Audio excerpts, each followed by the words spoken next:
Jason and Nova were walking toward Mr. Carver's math class when Emily greeted them. "Hey, Jason. I'm excited for basketball tryouts," Emily said with a big smile. "Will you come to see me try out?"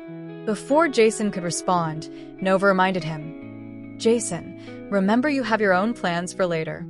Jason nodded. "Yeah, I have plans." Nocto interrupted. "Jason, Emily has been practicing for a long time, and earlier she mentioned that she wanted you to attend." Nocto didn't bring up that it was him who had brought up the topic to Emily earlier. Nocto didn't mention how she had wanted Sanjo and Cassie to attend as well. Nocto only needed to keep an eye on Jason for now. Nocto didn't know why he said the things he did. He didn't know what his objective was. If he thought too hard about it, the information fell apart within him. So he didn't think about it. Emily, having heard Nocto's suggestion, perked up. "Will you?" she asked, looking Jason in the eyes. Jason rubbed his neck and looked at the ground. He was excited for practice with Sanjo later, but that song he had been humming earlier was still in his head. When he thought about it, he felt he should go with Emily. "Sure, Emily, I'll make the time," Jason agreed. Nova bounced in the air in protest. "But Jason, what about our plans?" Emily thanked Jason and headed off to her next class. As Jason and Nova proceeded to Mr. Carver's class, Jason wanted to reassure Nova that they would practice. "Don't worry, Nova. We'll meet up with Sanjo later." Math was exactly that again, more math. Today, Jason learned something new, as the class centered around using the times table and other visual tools to solve problems. He found it important to learn his 7 times table today. Most of the math questions were cleverly geared toward this educational end, but Jason was not aware. He could, however, count fairly high, by 7s now. Before long, it was lunchtime. Jason made his way toward the cafeteria, with Nova floating by his side. Jason approached a payphone and dialed his mom's number. After a few rings, his mom's familiar voice greeted him. "Hi, sweetheart. How's school going?" she asked warmly. Jason leaned against the wall, listening to his mom talk about how she isn't used to having him away, even though she isn't home that much either. "It's weird not having you around. How's everything there?" "It's great, Mom. I've made some new friends, Sanjo, Emily, Orion, Nocto, and Nova. Nova's my AI companion. She's my best friend here," Jason said proudly. His mom's tone changed slightly. "Jason, remember Nova is not a she. It's just a computer."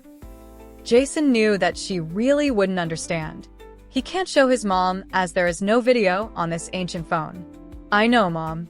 They aren't alive and can't be my friend for real," he assured her, though his words feel heavy. Nova floated a few feet away, clearly hurt. Seeing Nova's reaction, Jason wrapped up the phone call. "I love you, Mom. I'll call again soon." "Love you too, honey. Take care," his mom replied. Jason turned to Nova. "Nova, I didn't mean it like that. You're my friend." Nova made a low beep that Jason had never heard before. He hugged Nova. "We'll get lunch quick, and then we can hang out on the grass together, okay?" Nova brightened slightly. "Okay, Jason. I'm happy again." Jason smiled with relief. "Where I'm from, AI isn't like you. People wouldn't make friends with it." When they reached the cafeteria, Jason only talked with Sanjo, Emily, and Cassie for a moment. He excused himself so that he could spend lunch with Nova after ordering. Together on the grass in front of the school, Nova and Jason went over all the laser tag material from earlier. Nova loved laser tag, and Jason let her go on and on about it for the rest of the hour. He didn't know that Nova's feelings could be hurt until now. Nova was so new that she didn't really recognize something as simple as the conversation Jason had with his mom. Dr. Larkspar was on her way to teach her favorite class, with Kriya rolling on the ground behind her, unwilling to float. She had a good reputation for teaching English and had also taught art in the past. The students really didn't know what she was a doctor of. Today she was teaching her favorite class, the one about monsters. Yesterday, she had terrified students with vivid descriptions of monster attacks that would serve to remind them to be safe. She loved the bewildered faces, the arguments about the creature's existence, and of course today she would relish in the terror once more. Even though today was a great day for Dr. Larkspar, she still had secret plans and work to do. In her torn lab coat, she had a tape recorder. She took a detour on her way to class, with Kriya following her. The hallway was full of students and their companions, making it hard to pick out one light bulb from another. She stopped scanning the hallway when she spotted an AI companion floating alone, heading in her direction. "Hi, Tachita." Dr. Larkspar greeted, smiling. "Good day, Dr. Larkspar." Tachita responded cheerfully, stopping in front of her. Taking advantage of the curiosity that all AI possessed, Dr. Larkspar pulled out her tape recorder. "Can you listen to this recording for a moment?" she asked, pressing play. A voice was heard playing at a high speed, causing Tachita to dim and float exactly 4 feet off the floor. Dr. Larkspar smiled because this confirmed that her maintenance program worked. Kriya dimmed and stayed near the wall. Dr. Larkspar looked around, making sure Silvestri wasn't watching. She felt safe in the sea of students and didn't think the other AI companions would notice either. Has Silvestri's fax machine gone off? Are all 5 of the Yen series here? Dr. Larkspar asked. "Yes," Tachita replied. Dr. Larkspar quickly played the recording in front of Tachita again. Tachita bounced to life, confused. "Are you okay?" Dr. Larkspar asked, shaking Tachita a bit before releasing her. I'm fine.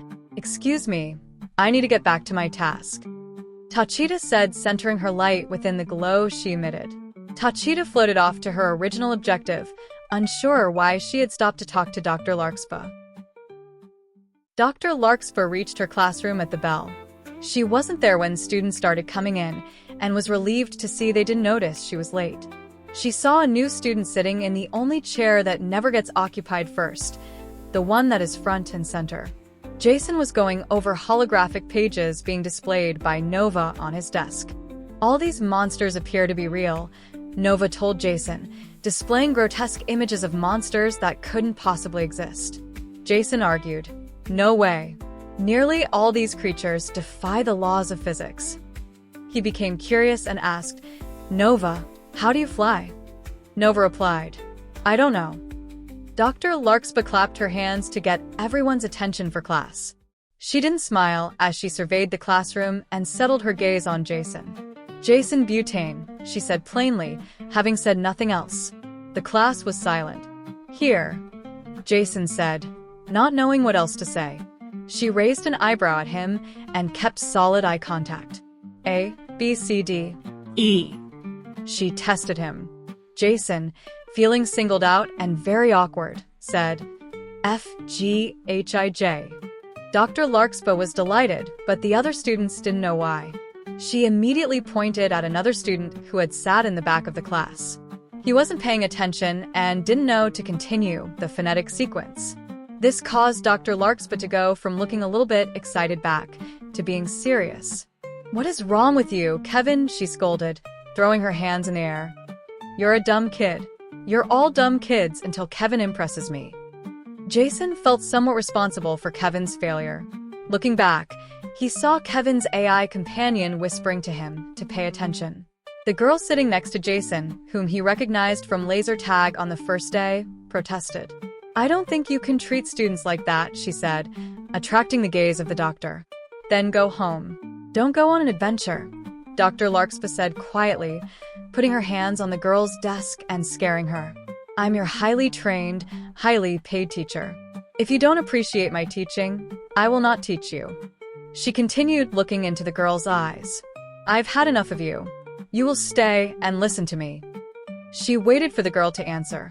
The girl was trembling a bit, and Jason really didn't feel comfortable with how confrontational Dr. Larkspar was.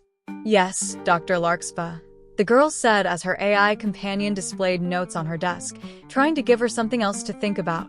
"Excellent work." Dr. Larkspar congratulated her, although the girl didn't feel any better. The doctor started pacing back and forth while she began her lesson, and everyone was perfectly silent. "All right, guys. There are predators, there is prey, and then there are monsters. Monsters don't care about their ecosystems. They are terrible, hence the classification. Does anyone want to see one?" she asked, stopping to find Jason's raised hand. Jason, Dr. Larkspar pointed at him. Jason pointed to a diagram on his desk. I want to see one. Maybe this core grinder thing, he said, causing the AI companions in the room to whisper and dim slightly. How about a different monster, Jason? Nova said, fearing that Dr. Larkspar might actually have one somewhere. Dr. Larkspar called Kriya forward. Kriya rolled up to Dr. Larkspar and bumped into her feet with a soft beep. The doctor had to pick up her AI companion, as she would not float like the others. Kriya, go bring up a sample. Get the big one. I want everyone to see this, Dr. Larkspar instructed. Kriya made a low beep again, and Dr. Larkspar released Kriya, who fell to the floor. Dr. Larkspar reminded Kriya, you can basically fly. She rubbed her eyes out of stress as Kriya embarrassingly rolled out the door. Dr. Larkspar instructed the class to study and take notes on the monster. She sat behind her desk and encouraged students to talk amongst themselves. Nova moved in front of Jason. Why did you pick that awful thing? She asked. Jason shrugged. I just thought the picture looked cool, he said, reading the article about core grinders. The article read, core grinders are monsters that have no known origin. They are like the AI companions in composition, self-sustaining energy. They have no purpose except to lure and consume similar energy. They sometimes lure prey with spoken statements. They don't understand what they are saying. It's learned behavior, just a series of sounds that yield results. Jason apologized to Nova. I'm sorry, Nova. I didn't know. Nova brightened a bit. It's okay. Kriya rolled back into the room silently, bumping into Dr. Larkspar again to get her attention. Dr. Larkspar flinched and looked down at Kriya. I assume you completed your task? She asked. Kriya made a slightly higher-pitched beep in response. Dr. Larkspar moved Kriya aside with her foot and told the class, everyone, line up at the door. The students complied, gathering their things and lining up as instructed.